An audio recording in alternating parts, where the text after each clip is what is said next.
నమస్తే welcome to bill TV voice of voiceless. BRS party అధికారంలోకి వస్తుందంటూ గత నెలలో జరిగినటువంటి వరంగల్ సభతో ఊపు మీద ఉంది.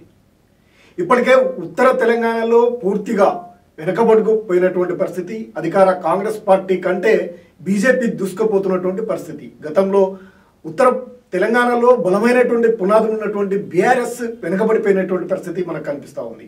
ఇప్పుడు అధికారంలోకి రావాలంటే దక్షిణ తెలంగాణలో పట్టును సంపాదించాల్సినటువంటి అవసరం ఉంది. అధికార కాంగ్రెస్కు పట్టు ఉన్నటువంటి దక్షిణ తెలంగాణలో ముఖ్యమైనటువంటి నల్గొండ, ఖమ్మం రెండు జిల్లాల్లోనే ప్రాధాన్యతను సంతరించుకోవాల్సినటువంటి అవసరం ఉంది. ఈ రెండు జిల్లాల్లో కూడా వెనుకబడ్డట్టు స్పష్టంగా కనిపిస్తుంది బీఆర్ఎస్ పార్టీ. రాష్ట్ర వ్యాప్తంగా కాంగ్రెస్ పార్టీలో ఉన్నటువంటి వ్యతిరేకతను తమ వైపు తిప్పుకోవడంలో విఫల ప్రయత్నం చేస్తున్నప్పటికీ నాయకత్వ లోపం ప్రధానంగా కనిపిస్తుంది. ముఖ్యంగా నల్గొండ జిల్లాలో ఉన్నటువంటి నాయకత్వాన్ని మనం ఒకసారి పరిశీలించినట్లయితే నాయకత్వ లోపము ఆయా నియోజకవర్గంలో స్పష్టంగా కనిపిస్తుంది. ఇటువంటి నేపథ్యంలో కాంగ్రెస్ పార్టీలో బలంగా ఉన్నటువంటి వారిని ఎదుర్కొని అధికారంలోకి రావాలంటే అంత ఆషామాషి కాదనే చర్చ కూడా కొనసాగుతుంది. ముఖ్యంగా ఉమ్మడి నల్గొండ జిల్లాలోని 12 నియోజకవర్గాల్ని మనము తీసుకున్నట్లయితే, ముఖ్యంగా నల్గొండ హెడ్ క్వార్టర్ను చూసుకున్నట్లయితే అక్కడ బలమైనటువంటి కాంగ్రెస్ నేత కోమటిరెడ్డి వెంకటరెడ్డి ప్రాతినిధ్యం వహిస్తూ ఉన్నారు. అక్కడ ఉన్నటువంటి బీఆర్ఎస్ నేత కంజర్ల భూపాల్ రెడ్డిపై తీవ్రమైనటువంటి వ్యతిరేకత, అసహనం ఉన్నటువంటి పరిస్థితులు ఉన్నాయి.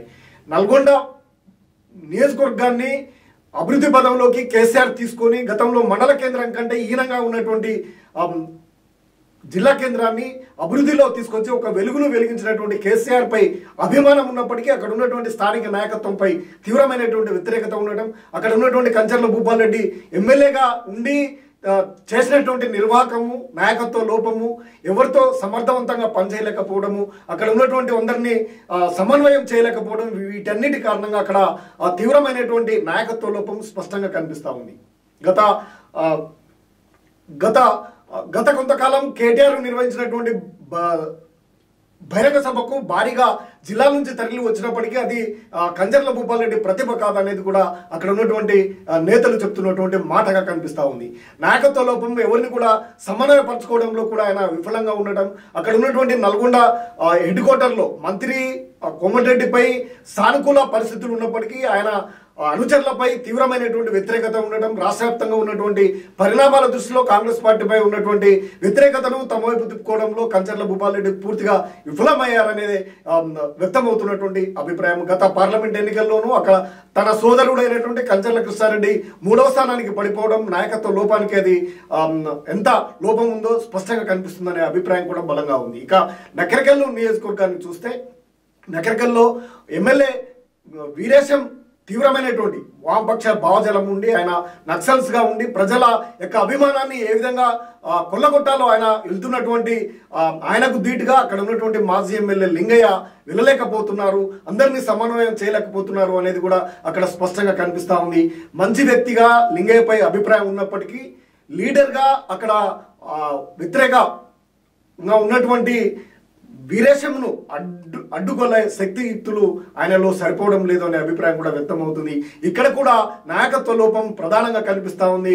పాత కొత్త బీఆర్ఎస్ నేతలను కలుపుకొని వెళ్లే పరిస్థితి అయితే అక్కడ కనిపించడం లేదు. ధీటైనటువంటి వ్యక్తిగా వీరేశంను ఎదుర్కోలేకపోతా ఉన్నారు అనే అభిప్రాయం కూడా అక్కడ ఉండడం, ఇక్కడ కూడా నాయకత్వాన్ని పటిష్టపరచాల్సినటువంటి అవసరం ఉంది, నూతన నాయకత్వాన్ని తీసుకోవాల్సినటువంటి అవసరం ఉంది అనేది క్యాడర్ల నుంచి వస్తున్నటువంటి ప్రధానంగా చూడొచ్చు. ఇక మునుగోడు నియోజకవర్గాన్ని చూస్తే మునుగోడు నియోజకవర్గంలో కూసుకుంట్ల ప్రభాకర్ రెడ్డిపై కూడా తీవ్రమైనటువంటి వ్యతిరేకత, ఉప ఎన్నికల్లోనూ ఆయనకు టికెట్ ఇవ్వద్దని బీసీ నేతలు తీవ్రమైనటువంటి గలాన్ని ఇప్పినటువంటి సందర్భము. గత సాధారణ ఎన్నికల్లో కాంగ్రెస్ పార్టీకి వచ్చినటువంటి బీజేపీ నాయకుడిగా ఉన్నటువంటి రాజగోపాల్ రెడ్డి కాంగ్రెస్లోకి వచ్చి కూడా గెలుపొందడం, ఇప్పుడు ఉన్నటువంటి అక్కడ ఉన్నటువంటి పరిస్థితుల్లో అక్కడ బీసీ నేతలను ఎవరినైనా ఒకరికి బాధ్యతలు అప్పగించాల్సినటువంటి అవసరము ఉన్నది అనే అభిప్రాయం కూడా వ్యక్తమవుతుంది.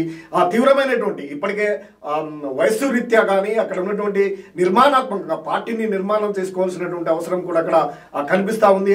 ఎటువంటి ప్రయత్నాలు కూడా జరగడం లేదు అనే అభిప్రాయం కూడా బలంగా వినిపిస్తున్నది మునుగోడు నియోజకవర్గంలో. ఇక భువనగిరి నియోజకవర్గానికి వస్తే పైల శేఖర్ రెడ్డిపై నాయకత్వము, ఆయన ఉంటున్నటువంటి తీరు అందరికీ కొంత నాయకత్వ లోపం పెద్దగా కనిపించకపోయినప్పటికీ అక్కడ ఇంకా పార్టీని నిర్మాణం చేసుకోవాల్సినటువంటి అవసరం ఉంది. అధికార కాంగ్రెస్ అధికార హైదరాబాద్కు దగ్గరలో ఉన్నటువంటి ఈ నియోజకవర్గంలో ఇంకా ఆయన పట్టును సాధించి గ్రామీణ ప్రాంతాల్లోకి వెళ్ళి పార్టీని పటిష్టం చేయాల్సినటువంటి అవసరం అయితే ఆయనపై ఉంది అనే అభిప్రాయం కూడా వ్యక్తం అవుతుంది. ఇక ఆలేరు నియోజకవర్గానికి వస్తే సునీతపై తీవ్రమైనటువంటి వ్యతిరేకత కనిపిస్తా ఉంది. అక్కడ రాష్ట్రంలో ఎక్కడ చేయలేని అభివృద్ధిని కేసీఆర్ అక్కడ చేసినప్పటికీ ఇప్పటివరకు కూడా అక్కడ ఉన్నటువంటి లోపాలను సమన్వయం చేయడంలో సునీత పూర్తిగా విఫలమయ్యారనే అభిప్రాయం కూడా వ్యక్తం అవుతుంది. అక్కడ స్థానిక ఎమ్మెల్యే అయినటువంటి బీర్లా ఐలయ్య చొచ్చుకుపోతున్నటువంటి పరిస్థితులు, అక్కడ బీసీ గలాన్ని విప్పి ఆయన బీసీ వాదంతో గెలుపొందినటువంటి నేపథ్యంలో అక్కడ ఈసారి ఒక బీసీని నిలిపినట్లయితేనే అక్కడ గెలుపొందే అవకాశాలు ఉంటాయి, బీఆర్ఎస్ నిర్మాణము పటిష్టంగా అయ్యే అవకాశాలు ఉన్నాయనే అభిప్రాయం కూడా వ్యక్తం అవుతుంది. అక్కడ కూడా ఒక బీసీ నాయకత్వాన్ని బలోపేతం చేయాల్సినటువంటి అవసరం ఉంది. సునీత నాయకత్వాన్ని చేయలేకపోతుంది, ప్రతిపక్షంలో సరైనటువంటి పాత్రను పోషించలేకపోతుందనే అభిప్రాయం కూడా వ్యక్తం అవుతుంది. సుదీర్ఘ తెలంగాణ ఉద్యమంలో కీలక పాత్రగా వహించినటువంటి మహిళగా మంచి ప్రాధాన్యత కలిగినప్పటికీ ఆమె నాయకత్వం మాత్రం అక్కడ విశ్వసించడం లేదు. అక్కడ ఉన్నటువంటి క్యాడరు ఆలేరు నియోజకవర్గంలో బీర్లా ఐలయ్యకు ధీటైనటువంటి సమాధానాన్ని ధీటుగా నాయకత్వాన్ని చేయలేకపోతుంది. అక్కడ బీసీ వాదము బలంగా ఉండడంతో అక్కడ బీసీ నాయకులను బలోపేతం చేసి అక్కడ పార్టీ నిర్మాణానికి పాటుపడాల్సిన అవసరం ఉంది అనేది క్యాడర్లో వస్తున్నటువంటి మనోగతంగా కనిపిస్తూ ఉంది. ఇక తుంగతుర్తి నియోజకవర్గానికి వస్తే ఇక్కడ గాదర్ కిషోర్ గతంలో బీఆర్ఎస్ పార్టీలో కీలక నేతగా ఉన్నారు. దాదాపు మంత్రి తర్వాత మంత్రిగా కొనసాగినటువంటి ఆయన ప్రజల మన్ననలు పొందలేకపోయారు. లీడర్గా ఉద్యమ నాయకుడిగా ఆయనకు మంచి గుర్తింపు, ఒక ఐడెంటిటీ ఉన్నప్పటికీ ఆయన ఎందుకో తీవ్రమైన అత్యంత సామాన్యుడు అయినటువంటి సామెల్ పై ఓటమి చెందినటువంటి పరిస్థితులు మనకు ఆయన ఓటమి చెందడం అది ఘోరాతి ఘోరంగా ఓటమి చెందినటువంటి పరిస్థితుల నేపథ్యంలో ఇంకా కూడా పార్టీ నిర్మాణం కానీ అక్కడ ఇంకా ఆయన సమన్వయం చేయలేకపోతున్నారు. రాష్ట్ర వ్యాప్తంగా వచ్చినటువంటి కాంగ్రెస్ పార్టీ వ్యతిరేకత, సామెల్ పై ఉన్నటువంటి వ్యతిరేకతను ఆయన ఒకతాటికి చేయలేకపోతున్నారనే అభిప్రాయం కూడా వ్యక్తం అవుతుంది. ఆయన అనుచరులు అక్కడ అనుచర గణాన్ని ఒక పటిష్టమైనటువంటి నిర్మాణాత్మకమైనటువంటి పార్టీని నిర్మించుకోలేకపోయారనే అభిప్రాయం కూడా వ్యక్తమవుతుంది.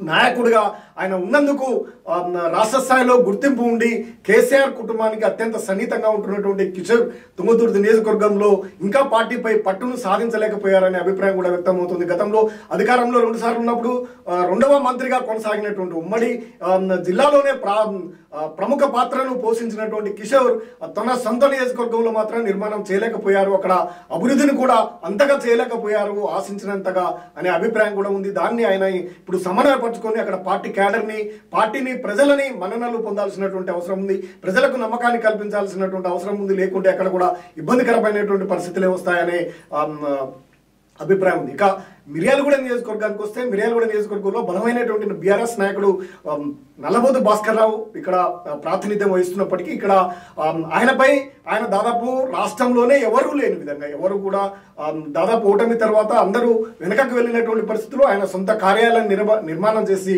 సుదీర్ఘ రాజకీయ అనుభవం కలిగినటువంటి భాస్కర్ రావు ప్రజలకు ఇక్కడ ఉన్నటువంటి క్యాడర్కు నిత్యము అందుబాటులో ఉంటున్నటువంటి పరిస్థితి ఉన్నప్పటికీ ఆయన గతంలో రాష్ట్రంలోనే రాష్ట్ర వ్యాప్తంగా కూడా బీఆర్ఎస్ పార్టీకి సంబంధించినటువంటి వారంతా కూడా వలసబాట పెడితే ఇక్కడ మాత్రం పెద్దగా ప్రభావం చూపలేదు. ఆయన ఓటమి చెందినటువంటి పరిస్థితుల్లో అనుభవజ్ఞుడైనటువంటి భాస్కర్ రావు దాన్ని పునఃపరిశీలన చేసుకొని ఒకరిపై మరో నాయకులకు బాధ్యతలు అప్పగించకుండా ఆయనే క్యాడర్ వద్దకు నేరుగా వెళ్ళి ప్రతి క్యాడర్ని ఆయన సమన్వయం చేసుకోవాల్సినటువంటి అవసరం ఉందనే అభిప్రాయం కూడా బలంగా వినిపిస్తూ ఉంది. ఇక హుజూర్నగర్ నియోజకవర్గానికి వస్తే హుజూర్నగర్లో అసలు నామరూపాలు లేకుండా పోయినటువంటి పరిస్థితి. మాజీ ఎమ్మెల్యే గతంలో ఉన్నటువంటి సైదిరెడ్డి బీజేపీ పార్టీకి గత పార్లమెంట్ ఎన్నికల్లో వెళ్ళడంతో అక్కడ పూర్తిగా నాయకత్వ లోపము పూర్తిగా కనిపిస్తూ ఉంది. అక్కడ బలమైనటువంటి నాయకుడు ఉత్తమ్ కుమార్ రెడ్డి, రాష్ట్రంలోనే కీలకమైనటువంటి నాయకుడైనటువంటి ఉత్తమ్ కుమార్ రెడ్డి ప్రాతినిధ్యం వస్తున్నటువంటి ఇక్కడ బీఆర్ఎస్ పార్టీకి కనీసం ప్రభావాన్ని చూపే పరిస్థితి లేదు అనే అభిప్రాయం కూడా ఉంది. నియోజకవర్గ వ్యాప్తంగానే కాకుండా గ్రామీణ ప్రాంతాల్లో క్షేత్రస్థాయిలో కూడా పార్టీ నిర్మాణము చేయలేకపోతున్నారు. అక్కడ ఒక బలమైనటువంటి నాయకుడిని నిర్మించాల్సినటువంటి అవసరం ఉంది. ఒక కొత్త నాయకత్వాన్ని అక్కడ తీసుకురావాల్సినటువంటి అవసరం ఉంది. ఉత్తమ్ కుమార్ రెడ్డిపై ఉన్నటువంటి వ్యతిరేకత ఉన్నప్పటికీ, రాష్ట్ర వ్యాప్తంగా ఉన్నటువంటి పరిణామాలు అక్కడ కూడా ఉన్నప్పటికీ అక్కడ బీఆర్ఎస్ పార్టీకి నాయకత్వం లోపము కనిపిస్తా ఉంది. ఆ నాయకుడు అంటూ క్యాడర్ కు లేకపోవడంతో చెల్లాచెదురై ఏమి చేయలేని పరిస్థితుల్లో బీఆర్ఎస్ క్యాడర్ ఉంది. అక్కడ ఒక కొత్త నూతనమైనటువంటి ఒక యువ నాయకుడిని అక్కడ తీసుకొచ్చినట్లయితే ధీటైనటువంటి సమాధానాన్ని చెప్పొచ్చు అనే అభిప్రాయం కూడా వ్యక్తమవుతుంది. ఇక కోదాడ నియోజకవర్గానికి వస్తే యాదవ సామాజిక వర్గానికి చెందినటువంటి మల్లయ్య యాదవ్ ఉన్నప్పటికీ ఆయన మంచి నాయకత్వము అనుభవం కలిగినటువంటి నాయకుడు అయినప్పటికీ అక్కడ యాదవ సామాజిక వర్గం కూడా ఎక్కువగా ఉన్నటువంటి పరిస్థితులు ఉన్నప్పటికీ ఆయన నాయకత్వ లోపము, నాయకునిగా ఆయనని పార్టీగా రాష్ట్ర పార్టీనే శ్రద్ధ తీసుకొని ఆయనని పటిష్టం చేయాల్సినటువంటి అవసరం అయితే కనిపిస్తూ ఉంది. ఆయన ప్రజల్లోకి వెళ్ళి ఇంకా ప్రజా ఉద్యమాలు చేయాల్సినటువంటి అవసరం ఉంది. ఆయన సుదీర్ఘ రాజకీయ అనుభవం కలిగినటువంటి ఒక బీసీ నాయకుడిగా పేరున్నప్పటికీ ఆయన ప్రజల మన్ననను పొందలేకపోతా ఉన్నారు. ప్రజల్ని క్యాడర్ని సమన్వయం చేసుకొని ముందుకు పోవాల్సినటువంటి అవసరం ఉంది. ఆయనని పార్టీ ఆయనపై తీవ్రమైనటువంటి ఒత్తిడి తీసుకొచ్చి ఆయన నాయకత్వాన్ని బలోపేతం చేయాల్సినటువంటి అవసరం కూడా ఉంది అనే అభిప్రాయం కూడా బీఆర్ఎస్ క్యాడర్ లో కనిపిస్తా ఉంది. కోదాడ నియోజకవర్గంలో కూడా ఉత్తమ పద్మావతిపై ఉన్నటువంటి వ్యతిరేకతను, రాష్ట్ర వ్యాప్తంగా ఉన్నటువంటి వ్యతిరేకతను సొమ్ము చేసుకోవాలంటే పటిష్టమైనటువంటి ఒక బీసీ నాయకుడిగా ఆయనని పటిష్టవంతం చేయాల్సినటువంటి అవసరం ఉంది. అది జిల్లా నాయకత్వంపై ఉంది అనే అభిప్రాయం కూడా బలంగా ఉంది. ఇక నాగార్జున సాగర్ నియోజకవర్గానికి వస్తే నాగార్జున సాగర్ నియోజకవర్గంలో పూర్తి విభిన్నమైనటువంటి ఇక్కడ కుందూరు జానారెడ్డి కుటుంబం ఇక్కడ ప్రాతినిధ్యాన్ని వహిస్తూ ఉంది. సుదీర్ఘకాలము రాజకీయాల్లో ఉన్నటువంటి ఆయన రాష్ట్ర వ్యాప్తంగా పేరు ప్రఖ్యాతలు ఉన్నటువంటి జానారెడ్డిని ఎదుర్కోవాలంటే తీవ్రమైనటువంటి కృషి చేయాల్సినటువంటి అవసరం ఉంది. అటువంటి నేపథ్యంలో ఏమాత్రం అనుభవం లేనటువంటి నోముల భగత్ ఇన్ఛార్జిగా ఉన్నటువంటి పరిస్థితుల్లో అక్కడ క్యాడరు తీవ్రమైనటువంటి మనోవేదన పొందుతున్నారు. ఆయన ఎక్కడ కూడా అందుబాటులో ఉండట్లేరు అనే అభిప్రాయం కూడా వ్యక్తం అవుతుంది. ఇక ఆయనని అక్కడ ఉన్నటువంటి పరిస్థితుల నేపథ్యంలో జానారెడ్డి కుటుంబానికి ధీటుగా ఆయనతో ఎదుర్కోలేము అనే అభిప్రాయం కూడా క్యాడర్లో ఉన్నటువంటి పరిస్థితి స్పష్టంగా కనిపిస్తూ ఉంది. అక్కడే ఉన్నటువంటి ఎమ్మెల్సీ కోటిరెడ్డి కొంత మేరకు వారికి ధీటుగా ఇస్తూ క్యాడర్ని కాపాడుకుంటూ ముందుకు పోతున్నటువంటి పరిస్థితి కనిపిస్తున్నప్పటికీ పూర్తిగా ఇన్ఛార్జ్ అయినటువంటి నోముల ఆయన జానారెడ్డి కుటుంబాన్ని కానీ జానారెడ్డి కానీ ఎదుర్కొనే సమర్థత లేదు అనే అభిప్రాయం కూడా వ్యక్తం అవుతుంది. ఆయన రాజకీయ అనుభవం లేనటువంటి కారణంగా అక్కడ ఉన్నటువంటి పరిస్థితుల నేపథ్యంలో ఆయన చేయలేకపోతున్నారనే అభిప్రాయం కూడా క్యాడర్ లో ఉంది. క్యాడర్ కూడా ఆయనని రిసీవ్ చేసుకునే పరిస్థితి కూడా లేనటువంటి పరిస్థితి. రాష్ట్ర వ్యాప్తంగా ఉన్నటువంటి పరిణామాలు అక్కడ ఉన్నప్పటికీ అక్కడ ప్రత్యేకమైనటువంటి పరిస్థితులు పరిణామాలు ఉంటాయి. అక్కడ ఉన్నటువంటి సామాజిక దృక్పథంతో ముందుకు వెళ్ళి అందరినీ సమన్వయపరిచి కొందరిని గౌరవించాల్సినటువంటి పరిస్థితుల్లో అనుభవరాహితంగా ఆయన ఉంటుండడం బీఆర్ఎస్ క్యాడర్ లో తీవ్రమైనటువంటి మనోవేదన కల్పిస్తూ ఉంది. అంతో ఇంతో ఎమ్మెల్సీగా ఉన్నటువంటి కోటిరెడ్డి సమన్వయపరుస్తూ క్యాడర్ని అంత మేరకు కాపాడుకుంటున్నటువంటి పరిస్థితి ఉంది అనే అభిప్రాయము క్యాడర్ లో ఉంది. జానారెడ్డి కుటుంబాన్ని ఎదుర్కోవడానికి తీవ్రమైనటువంటి వ్యక్తులతో ముందుకు పోవాల్సినటువంటి అవసరం అయితే ఉంది అనే అభిప్రాయం కూడా అక్కడ ఉంది. ఇక దేవరకొండ నియోజకవర్గానికి వస్తే దేవరకొండ నియోజకవర్గంలో రవికుమార్ జిల్లా అధ్యక్షుడిగా ఉన్నప్పటికీ జిల్లా వ్యాప్తం కూడా ఏమాత్రం ప్రభావితము చూపెట్టినటువంటి పరిస్థితి అయితే లేదు. మంచి వ్యక్తిగా ఉన్నటువంటి ఆయన వామపక్ష భావజాలం కలిగి ప్రజలతో మంచి సమన్వయం చేయగల సమర్థత ఉన్నప్పటికీ ఆయన అక్కడ ఉన్నటువంటి పరిస్థితుల్ని అర్థం చేసుకోకుండా రాజకీయాలను చేయలేకపోతున్నారనే అభిప్రాయం కూడా వ్యక్తం ఉంది. బాలునాయక్ పై తీవ్రమైనటువంటి వ్యతిరేకత ఉన్నప్పటికీ ఇక్కడ ఉన్నటువంటి బీఆర్ఎస్ క్యాడర్ను బీఆర్ఎస్ నాయకుల్లో ఉన్నటువంటి వారిని సమన్వయం చేయడంలో కూడా ఆయన విఫలమవుతున్నారు అనే అభిప్రాయం కూడా వ్యక్తమవుతుంది. ప్రజల యొక్క మన్ననలను ఆయన పొందాల్సినటువంటి అవసరం ఉంది. ఒక గిరిజన నాయకుడిగా మంచి వ్యక్తిగా పేరున్నటువంటి రవీందర్ కుమార్ ఇక పార్టీపై పట్టును సాధించాల్సినటువంటి అవసరం ఉంది. మిగిలినటువంటి క్యాడర్ను ఎస్టీ గిరిజనులనే కాకుండా మిగిలినటువంటి ఇతర క్యాడర్ను ఇతర పార్టీకి సంబంధించినటువంటి సామాజిక వర్గాలను సంబంధించినటువంటి వారిని సమన్వయం చేయడంలో కూడా ఆయన విఫలమవుతున్నారు. అందుకే ఆయన అక్కడ నిర్మాణము పూర్తిగా అంత సందిగ్ధతలో ఉంది అనే అభిప్రాయం కూడా వ్యక్తమవుతుంది. ఆయన ఇంకా ముందుకు వెళ్లాల్సినటువంటి అవసరం ఉంది. పటిష్టమైనటువంటి నిర్మాణంతో ముందుకెళ్తే తప్ప ఆయన మనుగడ సాధించలేరు. అక్కడ గెలుపొందడం అనేది సాధ్యం కాదు అనే పరిస్థితి కూడా ఏర్పడుతుంది. రానున్నటువంటి స్థానిక ఎన్నికల్లో కూడా ప్రభావము చూపే అవకాశం ఉంది. ఇప్పుడున్నటువంటి ఇక ప్రధానంగా ఈ నల్గొండ జిల్లా జట్టుకు బాధ్యతలు పెద్ద దిక్కుగా ఉన్నటువంటి జగదీశ్వర్ రెడ్డి నియోజకవర్గానికి వస్తే ఆయనకు ఇంకా పట్టయితే ఉన్నది అక్కడ స్పష్టంగా కనిపిస్తూ ఉంది. గతంలో వచ్చినటువంటి కాంగ్రెస్ గాలిలో కూడా గెలుపొందినటువంటి జగదీశ్వర్ రెడ్డి ఎప్పుడు కూడా బోటా మెజార్టీతో గెలుపొందినప్పటికీ అక్కడ ఉన్నటువంటి పట్టుని బాగా సాధించారు. ముఖ్యంగా సూర్యాపేట నియోజకవర్గాన్ని అభివృద్ధిలోకి తీసుకొచ్చారు అనే పేరు జగదీశ్వర్ రెడ్డికి ఉండడం ఆయన నాయకత్వంపై కొంత నమ్మకం కలిగి ఉన్నప్పటికీ ఇంకా ఆయన అక్కడ పటిష్టమైనటువంటి నిర్మాణం చేసుకోవాల్సినటువంటి అవసరం ఉంది. ఒక జిల్లాకు ప్రాతినిధ్యం వహిస్తున్నటువంటి జగదీశ్వర్ రెడ్డి ఆయన సొంత నియోజకవర్గంలో కాకుండా ఈ టీమునంతా కూడా ఒక జట్టుగా ఒక బలమైనటువంటి టీమును ఏర్పాటు చేసినట్లయితే ఆ ప్రభావం సూర్యాపేట మీద కూడా పడే అవకాశం ఎక్కువగా ఉంటుంది. బలహీనమైనటువంటి టీముని నల్గొండ జిల్లా వ్యాప్తంగా ఆయన నిర్మాణం చేసినట్లయితే అది సూర్యాపేట మీద కూడా ఎఫెక్ట్ పడి ఆయన ఓటమి కూడా దారితీసే అవకాశాలు ఉన్నాయనే అభిప్రాయం కూడా ఉంది. ఆయన సొంత నియోజకవర్గానికంటే జిల్లాలో ఉన్నటువంటి బలమైనటువంటి నాయకత్వాన్ని నిర్మాణాత్మకమైనటువంటి పార్టీని ఇక్కడ నిర్మిస్తే తప్ప ఆయనకు కూడా మనుగడ ఉండే అవకాశం ఉండదనే అభిప్రాయం కూడా వ్యక్తమవుతుంది. ఈ విధంగా నల్గొండ జిల్లాలో ఉన్నటువంటి పరిస్థితులు పూర్తిగా బీఆర్ఎస్ పార్టీకి ఇక్కడ ఉత్తర తెలంగాణలో ఇప్పటికే బీజేపీ పూర్తిగా పట్టును సంపాదిస్తున్నటువంటి పరిస్థితుల్లో నల్గొండ జిల్లాలో కాంగ్రెస్ను అడ్డుకోవాలన్నా కాంగ్రెస్కు ధీటుగా ఉండాలన్నా ఇక్కడ బీఆర్ఎస్ పార్టీనే ఉండాల్సినటువంటి పరిస్థితుల్లో కాంగ్రెస్ మళ్ళీ బీఆర్ఎస్ అధికారంలోకి రావాలన్నా నల్గొండ జిల్లా అనేది ఎంతో కీలకమైనటువంటి పరిస్థితులు. కేసీఆర్ కుటుంబానికి ఎంతో సన్నిహితంగా ఉన్నటువంటి జగదీశ్వర్ రెడ్డి ప్రాతినిధ్యం వహిస్తున్నటువంటి నల్గొండ జిల్లా ఎంతో ప్రాముఖ్యమైనది. ఇక్కడ బీఆర్ఎస్ పార్టీ పూర్తిగా పట్టును సాధిస్తే తప్ప ఏదో గతంలో అనుకున్నట్టుగానే కేసీఆర్ టీఆర్ఎస్ ప్రభావంతో గాలిలో గెలుస్తారు, ఏ నాయకుని పెట్టినా గెలుపొందడానికి ఈజీగా ఉంటుంది అనే ఆషామాషి పరిస్థితులు అయితే ఇప్పుడు పరిస్థితులు అయితే లేవు. బలమైనటువంటి నాయకత్వంకే ప్రజలు ఓటునేసే అవకాశాలు కూడా ఉన్నాయి. ఆ విశ్వాసాన్ని గత ఎన్నికల్లో కూడా మనం చూసాము.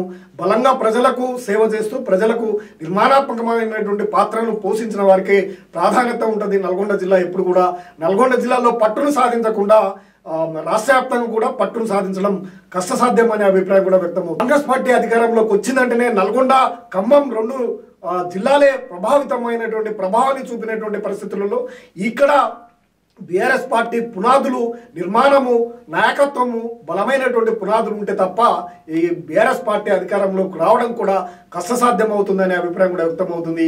మన జరిగినటువంటి ప్లీనర్తో గ్రామాల్లో ఒక చర్చ ఒక వాతావరణం ఏర్పడ్డప్పటికీ అవి నాయకులుగా ఉన్నటువంటి వారు సమన్వయం చేసుకొని ముందుకు వెళ్తే తప్ప ఈ స్థానిక ఎన్నికల్లో కూడా పెద్దగా ప్రభావం చూపే అవకాశం లేదనే అభిప్రాయం కూడా వ్యక్తమవుతుంది. నాయకత్వ లోపాలని సరి చేసుకోకుండా బీఆర్ఎస్ పార్టీ మనుగడను సాధించలేదు అనే అభిప్రాయం కూడా బలంగా వినిపిస్తా ఉంది. ఈ బాధ్యత పూర్తిగా ఇక్కడ ప్రాతినిధ్యం వహిస్తున్నటువంటి ఎమ్మెల్యే జగదీశ్వర్ రెడ్డి పైనే ఉంది అనే అభిప్రాయం కూడా ఉంది. ఆయన ఈ నిర్మాణాలను పార్టీ నాయకత్వాన్ని పునర్నిర్మాణం చేసుకొని ఇక్కడ ఉన్నటువంటి వారిని చేర్పులు మార్పులు చేసి పార్టీని నిర్మాణాత్మక పాత్రను పోషించి నాయకత్వాన్ని బలోపేతం చేస్తే తప్ప నల్గొండ జిల్లాలో మనుగడను సాధించలేరు. ఇక్కడ ఉన్నటువంటి బలమైనటువంటి నేతలైనటువంటి జానారెడ్డి, ఉత్తమ్ కుమార్ రెడ్డి, కోమటిరెడ్డి వెంకటరెడ్డి కుటుంబాలను ఎదుర్కోవడం అంత ఆషామాష కాదు అనే అభిప్రాయం కూడా వ్యక్తమవుతుంది. ఇటువంటి పరిస్థితుల నేపథ్యంలో ఒక సామాజిక దృక్పథంతో పటిష్టమైనటువంటి నిర్మాణాత్మక పాత్రను పోషించే నాయకత్వాన్ని బలోపేతం చేయాల్సినటువంటి అవసరం ఉందనే అభిప్రాయము బలంగా వినిపిస్తూ ఉంది. మరి బీఆర్ఎస్ పార్టీ ఏ విధంగా ముందడుగు వేస్తుంది, జగదీశ్వర్ రెడ్డి అడుగులు ఏ విధంగా ఉంటాయి అనేది వేచి చూద్దాం. మరిన్ని అప్డేట్ కోసం చూస్తూనే ఉండండి bell TV, voice of voiceless.